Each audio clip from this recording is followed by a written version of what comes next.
എന്താ ഇപ്പം നിങ്ങൾ ഏകദൈവം തന്നെ പറയണത്? എന്താ ഇപ്പം ഒരു പ്രാർത്ഥന വേറുള്ളവരോട് നടത്തി എന്താ ഇപ്പം ഒരു കുഴപ്പം? എന്താ ഇപ്പം തെറ്റ്? ഈ മുജാഹിദീങ്ങൾക്കുള്ള ഏറ്റവും വലിയ പ്രശ്നമാണെന്ത്? എവിടെ പരിപാടി വെച്ചാലും അവസാനം അവരെന്ത് ചെയ്യും? നിങ്ങൾ ശിർക്ക് ചെയ്യാൻ പാടില്ല, തൗഹീദിക്ക് വരണം, അള്ളാഹിനോട് മാത്രമേ പ്രാർത്ഥിക്കാൻ പാടുള്ളൂ എന്ന് പറയും. എന്നിട്ട് തൗഹീദ് നാട്ടിൽ മുഴുവൻ കുഴപ്പമുണ്ടാക്കും, ഭിന്നത ഉണ്ടാക്കും, ഫിത്തന ഉണ്ടാക്കും, ഫസാദ് ഉണ്ടാക്കും, അല്ലേ? അത് മുജാഹിദീങ്ങൾക്കുള്ള തകരാറാണ് എന്നൊക്കെ പല ആൾക്കാരും പറയലുണ്ട്. എന്നങ്ങൾക്ക് മനസ്സിലാകുന്നുണ്ടോ? എന്താ അങ്ങനെ പറയാൻ കാരണം എന്നറിയും? ആൾക്കാർക്ക് കുറച്ച് വിഷമത് പറയുമ്പോൾ ഉണ്ടാവും. പക്ഷെ ആ വിഷമമൊക്കെ ഞങ്ങൾ സഹിച്ചുകൊണ്ടിത് പറയാനുള്ളൊരു കാരണം എന്താണെന്ന് ചോദിച്ചാൽ, പടച്ചോൻ ഒരിക്കലും പൊറുക്കാത്ത മഹാപാപാണ് ശിർക്ക് എന്ന് പറയുന്നത്. ആ ശിർക്ക് അള്ളാഹ് പൊറുക്കൂല, വേറുള്ളതൊക്കെ പടച്ചോൻ പൊറുക്കും. ശിർക്കെങ്ങാനും ചെയ്താൽ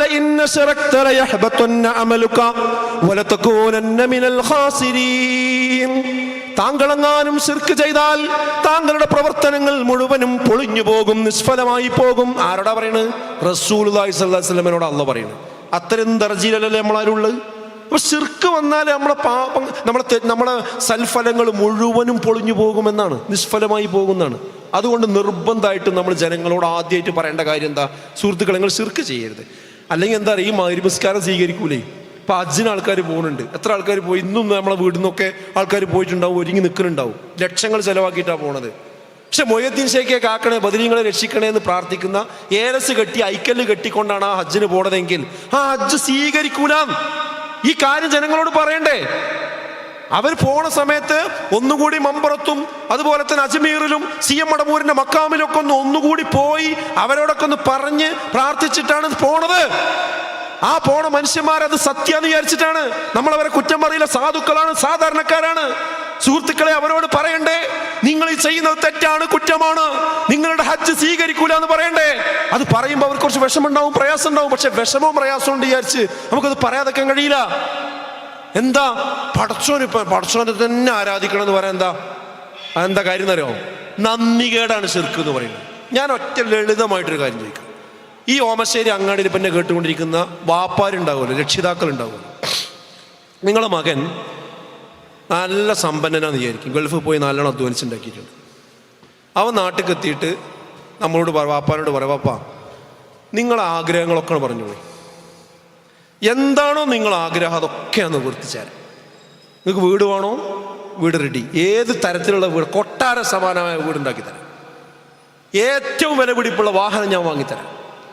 അതുപോലെ നിങ്ങൾക്ക് എന്ത് ഭക്ഷണമാണോ വേണ്ടത് ഞാൻ തയ്യാറാക്കി തരാം. എല്ലാം റെഡിയാണ്. അപ്പോൾ വാപ്പ ഇങ്ങനെ എക്സൈറ്റഡാ, എന്താ എൻ്റെ മകനിന്നോട് സ്നേഹം എന്നിങ്ങനെ വിചാരിച്ചു. പക്ഷെ അവസാനം ആ മകൻ പറഞ്ഞു, ഒരു കണ്ടീഷൻ ഉണ്ട്. എന്താ കണ്ടീഷൻ എന്നറിയോ? നാളെ മുതൽ ഞാൻ നിങ്ങളെ വാപ്പാന്ന് വിളിക്കൂല.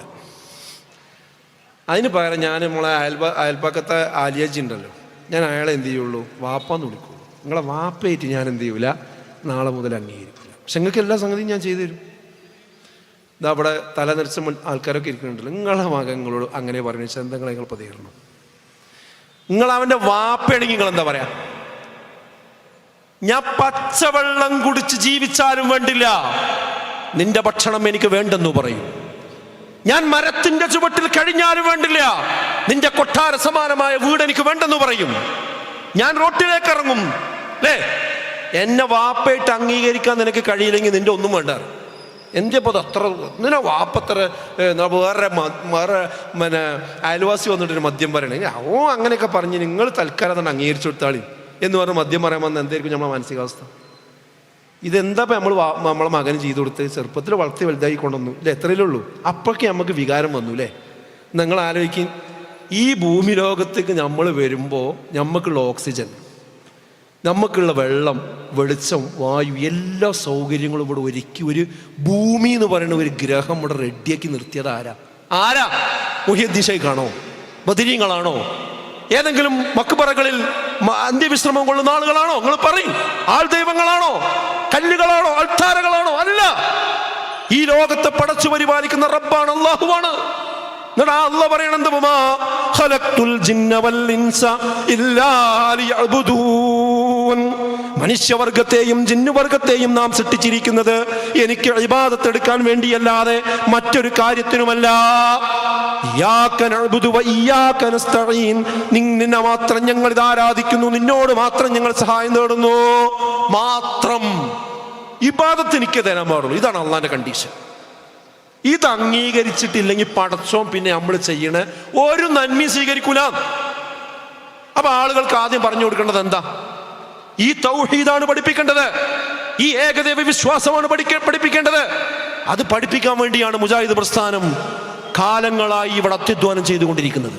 അപ്പൊ കുറച്ച് ആദ്യം പറയുമ്പോൾ കുറച്ച് വിഷമമുണ്ടാവും, പക്ഷെ ആളുകൾക്ക് വസ്തുത പിന്നീട് മനസ്സിലാവും.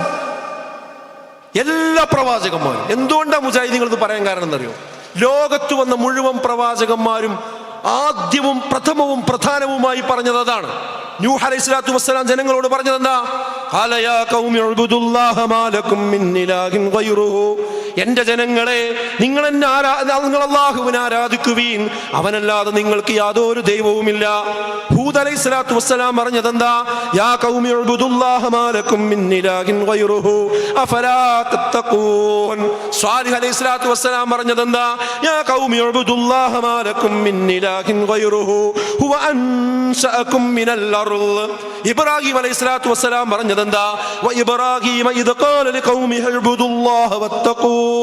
ഇബ്രാഹിം തന്റെ ജനതയോട് പറഞ്ഞ സന്ദർഭം നിങ്ങൾ അല്ലാഹുവിനെ ആരാധിക്കുക, അവനെ സൂക്ഷിക്കുകയും ചെയ്യുക. ശുഐബ് അലൈഹിസ്സലാത്തു വസ്സലാം പറഞ്ഞത് എന്താ?